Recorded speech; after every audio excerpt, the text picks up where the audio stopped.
Sadri jalan balik.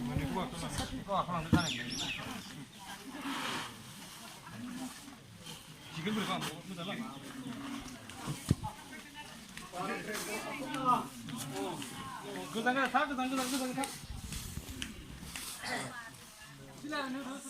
दिनै नोंथांमोननो मोनसे गोजोनथाव खौरां होनो नागिरदों जोंना आसामाव लकडाउना बारायनाय लोगो लोगोनो आसामावल' नङा सारा भारतआवनो लकडाउनखौ बारायनाय लोगो लोगो दिनै बाक्सा जिल्लानि सिङाव जोंनि बे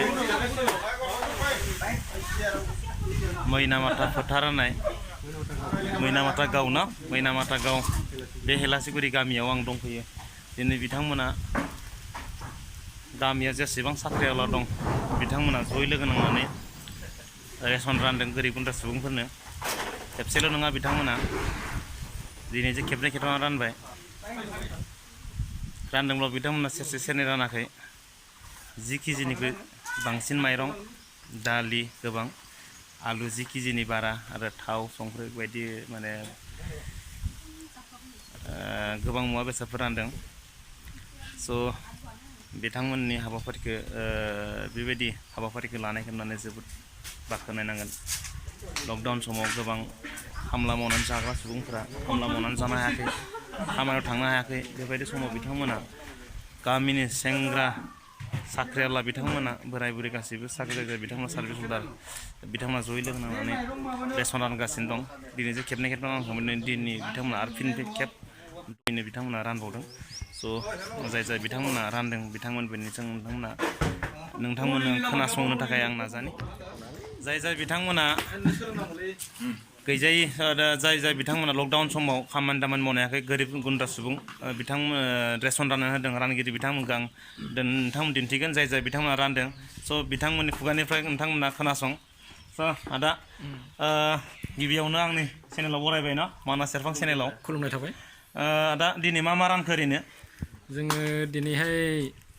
माइरं दालि आलु सामब्राम संख्रि आरो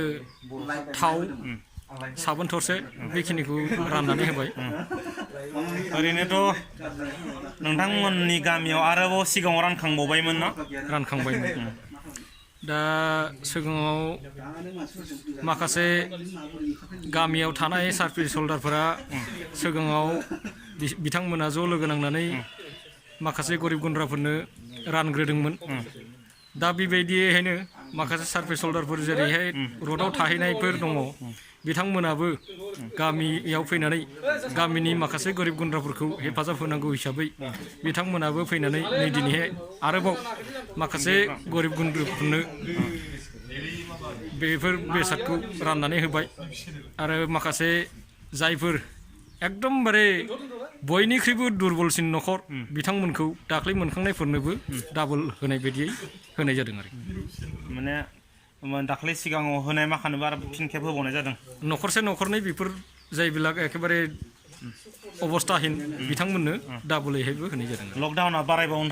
बारायबावोबा जुदि नोंथांमोना रानबावगोन नामा निस्सय लकडाउना बारायोब्ला जों बिथांमोनखौ हेफाजाबखौ होखानांगोन जिहेतु बिथांमोना बायजोआव ओंखारनो हाया खामला मावनानै जाग्रा मानसि गाव गावनि नांगौ बेसादफोरखौ बायनो थाखाय बिसोरनि आखायाव रां थाया सानसे खामला मावाबा बेनि थाखाय जों बिसोरखौ हेफाजाब होनांगौआ बे निस्सय जाखागोन गामि हिसाबै गामिनि एसे जाय साख्रिआवला बिथांमोनाबो दायथ' लालायोबासो नङा होमबा गामियाबो मोजां जागोन गैयै सुबुंफोराबो थांना थानो खाबु मोनगोन नङा होमबा आदा गोजोनबाय ना गोजोननाय थाबाय बिथांमोनानो रानग्रा बिथांमोना नायगासिनो दं जाय बिथांमोना रेसन मोनदों जाय जाय बिथांमोना गैयि सुबुंफोरा बे रेसनखौ लांफैदों बे रेसन मोनगिरि बिथांमोना मा बुंदों आं नोंथांमोना खोनासंगोन। नोंथांमोना नाय जोबोद दुखुनि गेजेरजों बिथांमोना रेसन रानना होदों बे समाव खैफोदनि समाव जे गोबां साख्रिआवला बिथांमोना बिथांमोनखौ हेफाजाब होदों बिनि थाखाय माने आंबो बिथांमोनखौ मानास सेरफांनाय जानानै रानगिरि बिथांमोनजों साबायखर बावगोन। जाय जाय बिथांमोना मोनदों मोनगिरि बिथांमोना मा बुंदों एसे जों खोनासंनि बिथांमोननिसिम दिनैनि बे हेलासिगुरि मैनामाथा गामिनि जा बिथांमोना साख्रिआवला दङ बिसोरो गोरिब गुन्द्राफोरनो दिनैहायो माइरं दालि आरो थाव सामब्राम बेफोरखौ राननानै होदों। सिगांनि खेबावबो बिथांमोना साख्रिआवला लोगो नांनानै होखांबाय आरो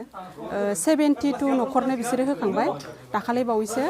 आरो दिनै बिसोरो 10 जन लोगो नांनानैहाय बिथांमोनहा सिगाङाव जिबायदि होदों मुवा बेसाद बेखौनो आरो दिनैबो बिसोरो 61 न'खरनो राननानै होदों। बेबायदि लकडाउननि समाव जों दा गोरिब गुन्द्राफोरा जेरावबो थांनो हाया मानो होनबा हाजिरा खामला बाहेरावबो थांनानै मावहैनो हाया ओंखायनो बिथांमोनहा रानथाब फोनथाबैबाबो दिनै लानानै नायनो हाया नुनो हाया साख्रिआवलाफोरा दिनै बिथांमोनहा गावसिनि दरमाहाजोंनो व्यक्ति दरमाहाजोंनो दिनै गोरिब गुन्द्रानो माइरं बिदि राननानै होदों थाव साबोन राननानै होदों जाहाथे उनावबो आरो लकडाउननि समाव बारायबावोब्ला बिथांमोना होगोन होननानै आं आसा खालामनाय थाबाय। रायजो राजाफोरखौ आं खावलायनोबो लुगैयो मानो होनबा बेमार आजारनि थाखाय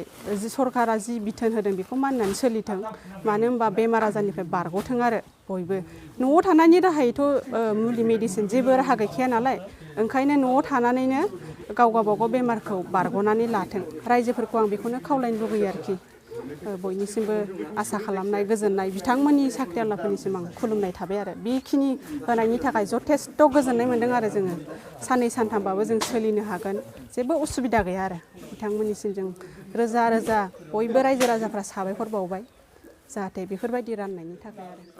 स' नोंथांमोन बिथांमोननि गामिनि रेसन राननाय हाबाफारिखौ दिनै नुनानै जोबोद गोजोनदों। आंनि जुदि भिडिअखौ नुदोंब्ला बबेबा गामियावबो जुदि बेबायदि साख्रियाल दङब्ला हयथ' साख्रियाल नङा जुदि बेफार फालांगि मावगिरि बिथांमोन दङब्ला निस्सय गैयि सुबुंफोरखौ जों बेबायदि जेसेबां हायो एसे गोबां नङाबाबो एसे जुदि हेफाजाब होलायबा निस्सय जों बर' सुबुङा जों मानसि हिसाबै बुहुमाव थांना थानो जों बयबो खाबु मोनगोन। लोगोसे बे गामिखौ बाख्नायनांगोन बिथांमोना ससियेल डिस्टेन्सिंखौ मान होनानै बिथांमोना दिनै बे हाबाफारिखौ मावफुंबाय। सेनिटाइजारजों आखाइ सुनायनि हाबाफारि लोगोसे बिथांमोना रेसन राननायाव गोजान थालायनानै मुवा बेसाद राननाय बेफोर हाबाफारिखौ बिथांमोना मोजां मावफुंलांबाय। स' बिथांमोननि हाबाफारिखौ नुनानै जों जोबोद गोजोननाय मोन्दों। इयुनाव बिथांमोना आरोबाव बेबायदि हाबाफारिखौ गोरिब जाय साख्रिआवला बिथांमोना बिजनेस मावग्रा बिथांमोना गोरिब सुबुंफोरनो बेबायदि हेफाजाब होयोबावो जाहाथे आरोबाव बेखौ आंबो आसा खालामबाय। स' नोंथांमोन भिडिअखौ मोजां मोनदों नोंथांमोना लाइक खालाम शेयार खालाम आरो लोगोसे साबस्क्राइब खालाम। आं लोगो जाय बिथांमोना आंनि चेनेलाव गोदान बिथांमोनखौ साबस्क्राइब खालामनो थाखाय खावलायबाय। स' दिनै भिडिअखौ आं बेखिनियाव फोजोबबाय। बाय।